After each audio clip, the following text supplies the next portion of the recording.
Hello, this is Robert Peters, Vice President, National Dropout Prevention Center. Folks, we've been coming to you from Orlando. We've got some amazing videos with a lot of leaders, district office folks, teachers, talking about some amazing strategies. Every strategy, when I ask people questions, they've been talking about Memphis Shelby County. And what I had to do was, I had to hunt them down. I had to say, listen, I've got to get Memphis Shelby County to talk about some of the great strategies that are going on. When can you share with us, right? So we're outside, it's lunchtime, you might hear some background noise, but we're here discussing some amazing strategies that are coming from great folks across the country. So, Memphis Shelby, let's talk about some of those amazing strategies that you've seen that maybe someone out in Chewelah, Washington can take that idea and then begin to see how that really fits into their learning environment. Anyone want to start sharing with us?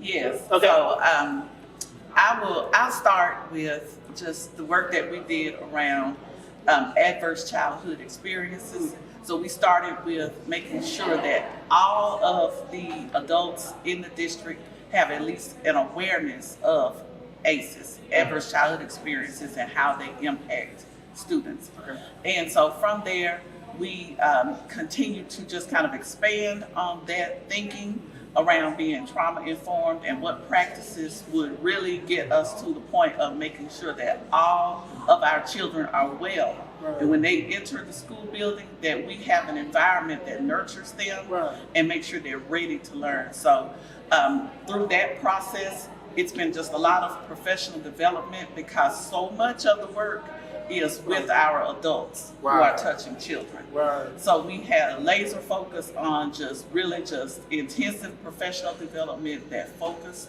on that, Right. and then moving into practices. So what practices did we have in place? So from there, we were able to start to set up reset rooms. And the reset rooms, I think, is what you've been hearing all Yes, the reset room. Definitely. Yes. So so just all of that are just really just expanding on resources and setting up safe spaces Right. within the school building to try to incorporate practices that are kind of preventive, Right. and then interventions that really keep children in school, address whatever is happening with them, Right. get them on track quickly, Right. and back into the learning environment in a way that allows them to be productive and not disruptive or even disengaged. Right. So the reset room is that place that every one of our schools now has that is really a safe space, Right. not a punishment. Not a punishment. And trained staff. And so that's what the bulk of the work has been, Okay. around just training staff, helping our students, making sure that our staff is okay. Right. And so some of the work around self-care, Right. having spaces for students and for adults. Excellent. So Definitely. yes. You know, one thing that she said that a lot of people miss, a lot of districts miss, was to make sure that you are getting, when children come in, to kind of get them prepped, right? Making sure that you're focusing on where their needs are and those social skills to get them ready for instruction. In a lot of districts, they thought as soon as those children came back from the pandemic, hey, come in the classroom, 2 + 2 = 4, right? That didn't happen, right? It didn't happen. So what happened was when those babies came in, man, we saw that they needed a lot of social skills, right? So Memphis Shelby County did a lot of prep work, and then a systematic institution of saying, let's start something that's not punitive, something where a child can reset and then get back into that classroom and or back into the system, right? So, and folks, reset room, everybody's been talking about that, right? You know, not punitive, but the opportunity to really reset that behavior quickly and get them back into that classroom. Any additional strategies? Yes, another thing that our superintendent really supported and got behind us about was one of the initiatives that we started coming back from the pandemic was we understood that mental health matters, Right. and not just for our students, but also for the whole child, for the families that we're serving in our community, and that we're seeing that we're in a mental health desert Right. in our Memphis Shelby County community. Not just our school system, but our community was really suffering and really needing mental health services. So Dr. Hargrave, being the visionary leader that she is, and our superintendent and our board being supportive of our trauma-informed work, and even codifying it in our policies. Right. And really being supportive of the work that we're doing in our C department, got behind our work and said, we really need to do something else. So her vision was to open our family wellness centers. So we've opened 3 family wellness centers in our Memphis Shelby County Schools district at 3 schools. They're actually in our schools. We found space in schools to create spaces, safe spaces again, Right. to, we have a mental health center in our school district, social workers, clinicians, psychologists in our school system to actually provide mental health services, also professional development for our teachers, for parents, students, even for our charter schools that we authorize. Anyone can come and get whatever help they need, as well as free yoga classes, as well as family and whatever services they need. I love it. Therapy services. Folks, she doesn't know. I'm gonna be at one of those yoga classes. You come on. I'm gonna be at one of those yoga classes. Definitely. Yes. You know, but one thing that has been just a pattern here is these spaces, right? That the district is intentional about making for children with needs, you know? And as we begin to look at building this out, begin to look at what children need, they gotta have spaces for that. Spaces that are not punitive. A lot of the times people think, okay, you go to timeout, right? But we already know what happens with our children when they're in timeout. We already know what happens when our children are isolated. But these safe spaces that you've got, recess room, these health wellness centers that are connected to the needs of families, the needs of children, and just the community needs, and even one thing, self-care. Right. It's more than just a child. It's us. And I think it's important to note that these things that we're talking about, the reset rooms, the family wellness centers, they came out of conversations with children. So we have a youth council in our community that Dr. Hargrave interacted with and met with over the pandemic that our department worked with to come up with these initiatives. Wow. Right. So their voice was listening. I love it. So just because, I was just, thinking about as adults, we were spending so much time trying to figure out how to meet our students' needs and how to reduce suspension. So the conversation really started with how do we reduce suspensions. I see. But reduce suspensions, not because we just tell principals don't suspend, but because we've actually gotten to the root of the behavior and students are not committing the offenses. Definitely. And then when they are committing an offense, that we really work with them instead of just saying, you're suspended, go spend this amount of days at home or at the alternative school and just come back. No, so we started talking to students and listening to them. Right. Not just talking to them, but listening to them. At them. And saying, and even to the point of, how do you see your school as far as a place for help? Like if you have a problem or you're dealing with something, who in your school would you go and talk to? And so we got responses like nobody. I'm gonna keep it to myself.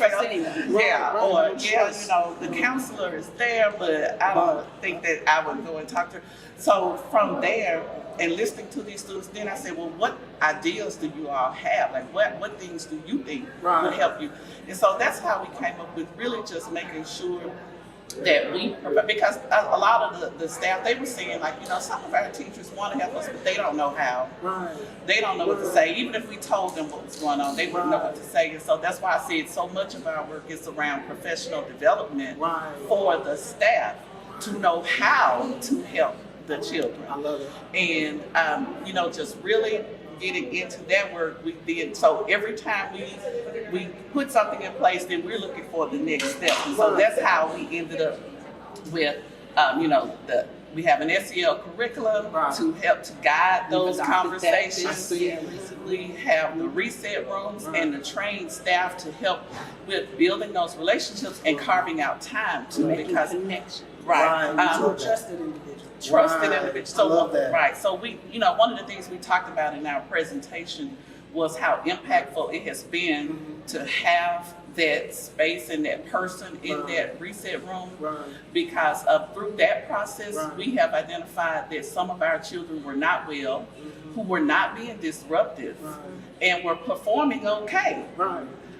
Screaming silent. But they were, because they have been able to build relationships where there's somewhere they can go in the school that's intentionally carved out for them, and they know it, they've been able to confide in that person about, letting them know that they had been kicked out of their house and were, one student was sleeping behind her place of employment, and a coworker had bought her, paid for a hotel room for her, and then came in and sexually assaulted her. And because she had a relationship with just one adult at the school who she trusted, she let her know, and then we were able to get her out of that situation, get her some help, get her connected with the with the Department of Children's Services, who was able to really help her. So just those kinds of things. And this was not a child who we would have even known about, because she was coming to school.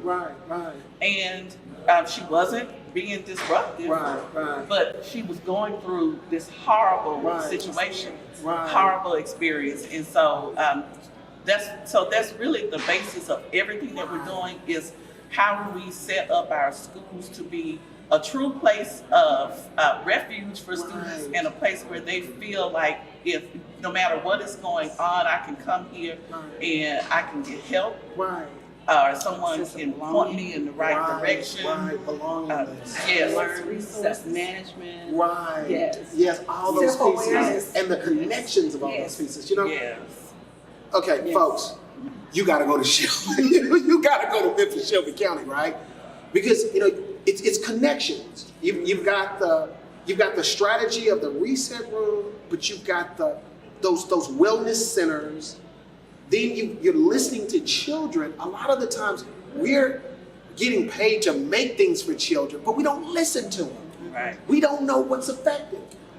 Then we ask the wrong people about what's effective for children. Listen to children, right? And so it's these connections that they're voices, because when you do, that's when they feel like they belong, and the relationship begins for them to open up, to let us know how they are and what they need.